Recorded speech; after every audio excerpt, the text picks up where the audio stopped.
Guys, I literally just sat down to start filming today's video and doorbell rang and guy said he had a package for me.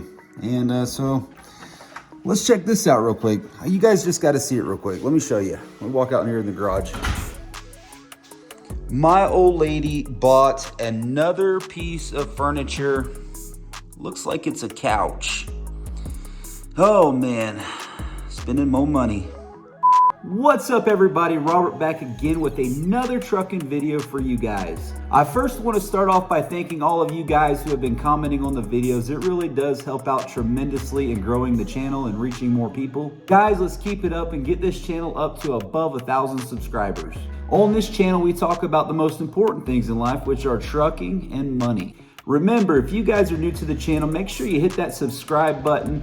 Also, turn on that bell notification so that you guys get notified every single time that I post a video on here. Also, don't forget to hit that like button for the YouTube algorithm. So, as you guys can see, we are still at the house. We won't be leaving to the oil field till probably tomorrow morning, but I wanted to drop a video for you guys talking about how I got my first trucking job in the oil field. I've put a lot of thought into this video, and I think the best way to start this video off is to start from the very beginning of my journey. My name is Robert, and this is my story.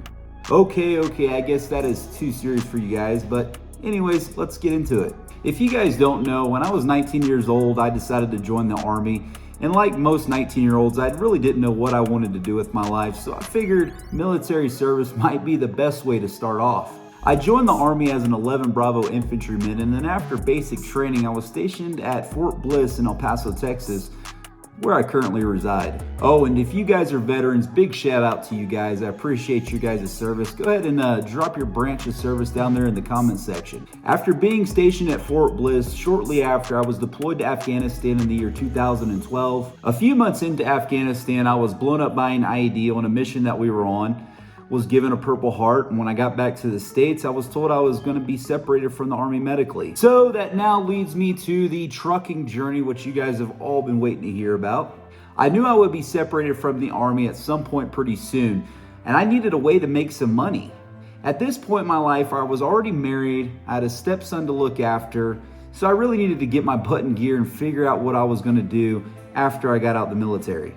My wife's dad was a truck driver, and he kind of motivated me along the way of getting into the trucking industry. So I decided to become a truck driver about a month and a half before I separated from the military. At that point, I had about 5 weeks of terminal leave saved up with the Army, and then after those 5 weeks were up, no more steady paycheck. So I had about a month to figure out how to get a CDL and then find a job. I used my GI Bill and signed up with a truck driving school in El Paso and gambled everything on a trucking career.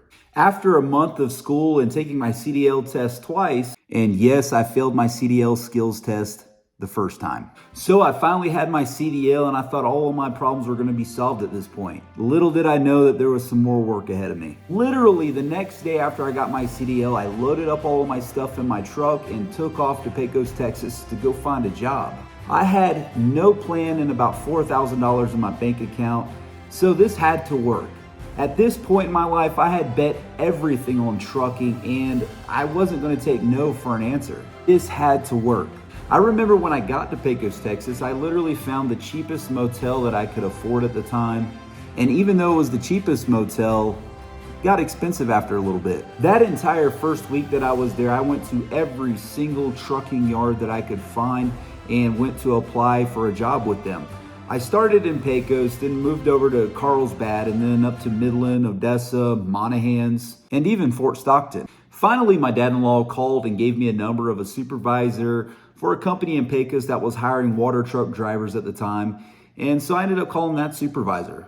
He told me to come by the yard, fill out an application, and so I did, and then he gave me the number to the owner of the company and told me to give him a call. So I called the owner of that company later that afternoon, and he told me that he couldn't hire me without any oil field experience. At that point, I literally thought I was back to square one again. But hey, I was a very persistent young man, so I ended up calling that supervisor back and told him what the owner had told me. And he asked me, could you be there at 6 a.m. in the morning? So I told him, most definitely I can be. I showed up to their yard an hour early the next morning and waited for the supervisor to come in.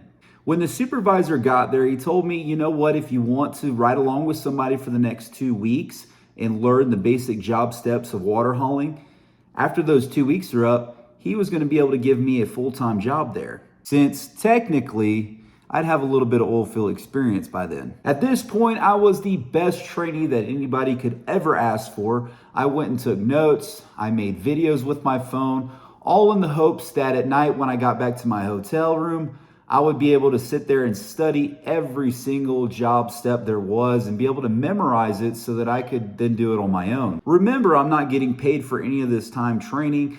So after a week, I decided that I was comfortable enough to go out on my own and then talk back to the supervisor and said, you know what, I think I'm ready. So he then at that time gave me a full-time job with that company. I do remember that things were pretty slow for the first month because I still was learning how to drive a truck, and I was really taking my time because I really didn't want to mess this opportunity up. So for about the first month and a half, I really didn't make much money, anywhere between $900 to $1,200 a week. And for the oil field at that time, that really wasn't that good. I would say after month 2 of being in the oil field is when I really started to see the money roll in. And I'm talking like significant amount of money, probably more than I've ever made in my entire life up to that point. Getting started in the trucking industry was not easy by any means. It took a lot of effort on my part to put myself out there in front of other companies and to continually to grind every single day, looking for that first opportunity that I could get into. There were definitely times where I thought about quitting, especially during that first month out there. But I already knew how much time I had invested in this career, and I knew if I could just stick it out just a little while longer, it would pay off, opportunity would come, and the rewards would be great. But my advice to you, if you're a new truck driver or you have limited experience, whether you want to start in the oil field like I did or if you want to start OTR, this is my advice to you. Never stop grinding and call every single company that you can get a number to and be persistent with them.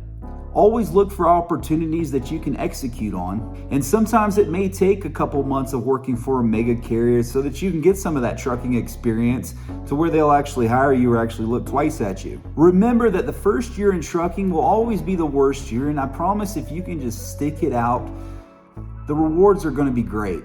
Do whatever you have to drag your butt across the finish line, and remember, you can't afford to quit. Anyway, guys, I hope you gained some inspiration from my story. And like always, if you have any trucking related questions, go ahead and leave it down in the comment section. I try to answer as many of those as I can. If you're new to the channel and you like this content, don't forget to hit that subscribe button. Turn on those bell notifications so that you guys get notified every single time we post a new video every week. Also, don't forget to hit that like button for the YouTube algorithm. We are well on our way to 1,000 subscribers, and it's my goal to get to 1,000, hopefully by summertime. So guys, keep up the hard work, keep commenting, keep liking the videos. Guys, wherever you're at in the world, keep grinding, keep pushing, never quit, and always look for that opportunity because you never know when it's gonna come. Be ready for it because you need to take advantage of it when it does arrive. But until next time, keep it between the ditches.